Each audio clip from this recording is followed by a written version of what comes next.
This is Final Fantasy XIV, The Namazu and the Greatest Gift, story by Banri Oda and art by Hiroyuki Nagamine, both from Square Enix. In the far, far east was a great grassy steppe where Namazu gathered to frolic and feast and do other things that Namazu do. The Namazu enjoyed many sunny days on the steppe, so sunny in fact that they soon found themselves with a big problem. The sun had dried the river right up and stolen the fun of fishing.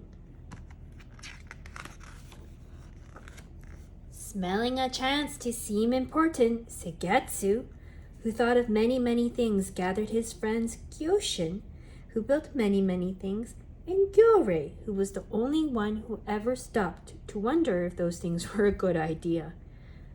I know a sage that can change the weather, Segetsu said. He lives on the mountain beyond the river.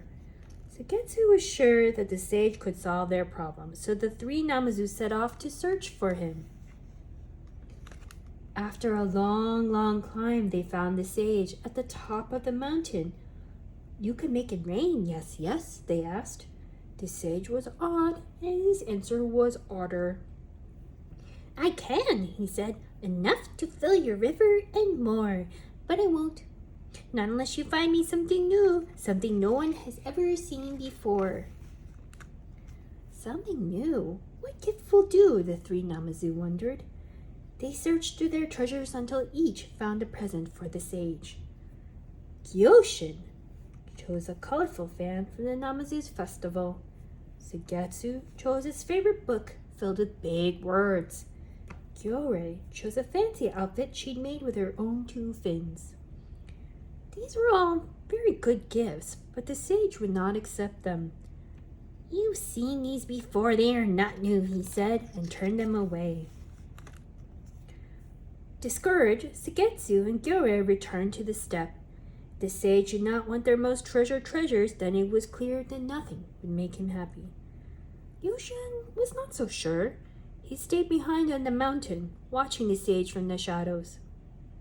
Gyoshin could find something suitable, a gift to make the sage smile, if only he understood the odd otter a little bit better.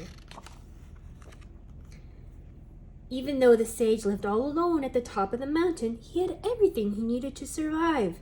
When he was hungry, he called the wind to pluck the fish from the streams and bring them to his table.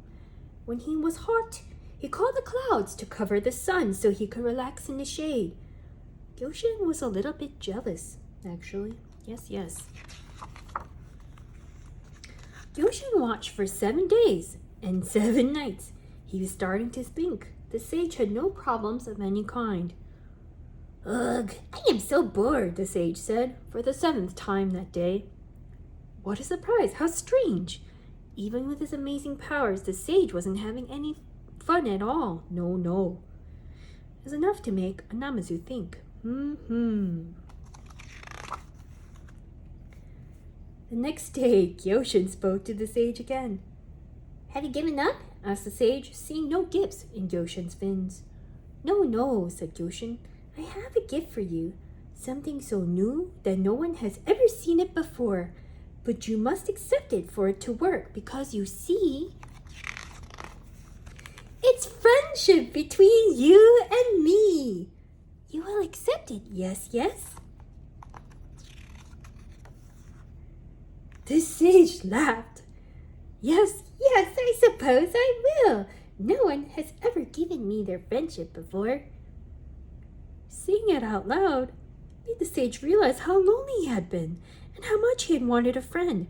Now that he had one, he was so happy that he cried tears of joy. The sage and the Namazu held a ceremony together to call the rains. Soft clouds swept over the steppe as they celebrated together.